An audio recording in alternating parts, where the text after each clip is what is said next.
Tersebutlah dua bersahabat bernama Embro dan Pipo. Mereka adalah tipe pemuda yang berambisi untuk menjadi orang terkaya di desanya.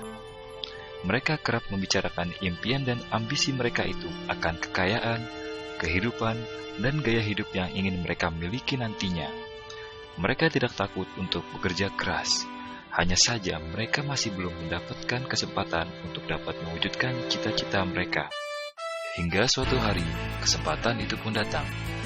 Desa mereka membutuhkan lebih banyak air. Oleh karena itu, kepala desa mempekerjakan Embro dan Pipo untuk mengambil air dari mata air di gunung untuk dibawa ke tempat penampungan di desa. Mereka akan dibayar sesuai dengan banyaknya air yang dapat mereka bawa. Maka, mereka berdua pun menyambut dengan baik kesempatan ini. Embro dan Pipo pun segera melaksanakan pekerjaan tersebut dengan bersemangat. Setiap hari sejak pagi hingga sore, mereka bergegas menuju mata air dengan membawa ember masing-masing. Mereka bekerja keras untuk membawa air sebanyak mungkin ke tempat penampungan air di desa. Menjelang sore hari, mereka pun pulang dengan membawa upah dari hasil jerih payah mereka hari itu. Embro merasa puas sekali dari hasil kerjanya itu dan besarnya upah yang ia dapatkan. Ia yakin bahwa dengan pekerjaannya ini, ia bisa segera mewujudkan cita-citanya. Lain halnya dengan Pipo, ia merasa tidak nyaman dengan cara yang mereka lakukan itu. Ia mencari cara yang lebih nyaman untuk mendapatkan lebih banyak uang. Suatu hari, Pipo mendapat sebuah gagasan. Ia berniat membangun sebuah saluran pipa untuk langsung mengalirkan air ke tempat penampungan di desanya, sehingga ia tidak perlu lagi membawa ember. Dengan antusias, Pipo pun menceritakan gagasannya ini kepada Embro dan mengajaknya bekerja sama. Tetapi, Embro tidak sependapat. Ia bahkan mentertawakan gagasan Pipo tersebut. Embro merasa dirinya mampu mendapatkan lebih banyak uang dengan cara lebih sering mengambil air dan menggunakan ember yang lebih besar. Dengan cara ini, Embro yakin penghasilannya akan meningkat. Pipo akhirnya memutuskan untuk mewujudkan sendiri gagasannya itu. Ia mengerti tidaklah mudah untuk membangun saluran pipa tersebut. Dibutuhkan beberapa tahun untuk menyelesaikan dan menikmati hasilnya. Namun, tekadnya telah bulat. Ia pun tetap bekerja keras mengangkat air dengan ember setiap hari seperti biasa. Tetapi di akhir minggu dan setiap ada waktu luang, Pipo bekerja untuk membangun saluran pipanya. Pada bulan-bulan pertama, hasilnya hampir tidak kelihatan. Orang-orang mulai banyak mentertawakan dan mencemooh Pipo. Mereka menjulukinya Pipo si manusia saluran pipa. Sementara itu, penghasilan Embro telah meningkat 2 kali lipat. Ia sudah berhasil membeli hal-hal yang selama ini dia impikan. Gaya hidupnya pun sudah mulai berubah. Ia sering menghabiskan waktu dengan berfoya-foya sepulang kerja, menikmati hasil jerih payahnya mengangkat ember.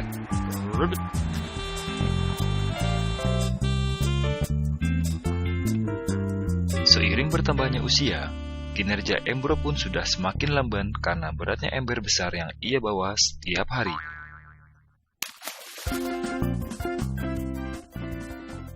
Bulan berganti bulan, tahun berganti tahun, dan akhirnya Pipo berhasil menyelesaikan saluran pipanya. Kini tanpa perlu bersusah payah mengangkat ember, Pipo akan mendapat lebih banyak uang berkat air yang terus mengalir memenuhi tong-tong air di tempat penampungan. Air terus mengalir tanpa henti, bahkan saat ia tidur, makan, ataupun saat pergi berlibur. Pipo pun puas dan bangga berkat tekad dan kerja kerasnya. Kini penghasilannya pun mengalir tiada henti, seiring aliran air di saluran pipanya. Cerita Embro dan Pipo menggambarkan kehidupan kita. Pekerjaan yang dilakukan mereka melambangkan apa yang dilakukan banyak orang dalam mendapatkan penghasilan. Embro mendapatkan penghasilannya dengan menggunakan ember. Ia harus pulang pergi mengisi embernya untuk ditukarkan dengan uang. Untuk meningkatkan penghasilan, Embro lebih rajin pergi ke mata air dan juga memperbesar ukuran embernya. Dalam kehidupan yang nyata, jika kita ingin meningkatkan penghasilan, kita harus bekerja lebih keras. Misalnya dengan bekerja lembur atau mendapatkan pekerjaan tambahan. kita juga dapat memperbesar ember kita, yaitu dengan menerima posisi pekerjaan yang lebih tinggi. Sebagian besar dari kita menukarkan waktu untuk mendapatkan uang. Seperti juga Embro, kita hanya memiliki 24 jam per hari, dan tidaklah mungkin kalau kita membarterkan seluruh waktu kita untuk bekerja.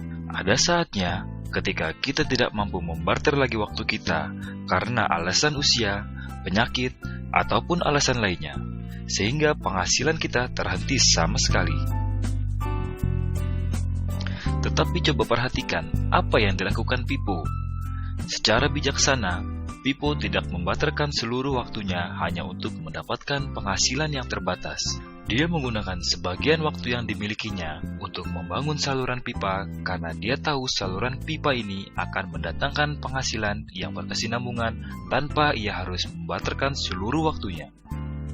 Dia tahu bahwa suatu hari nanti, mungkin karena alasan usia atau kesehatan, dia tidak akan lagi dapat membarterkan waktunya dengan uang. Untuk mampu mewujudkan gagasannya, dia hanya perlu bekerja keras sekali saja dengan cara membangun saluran pipa.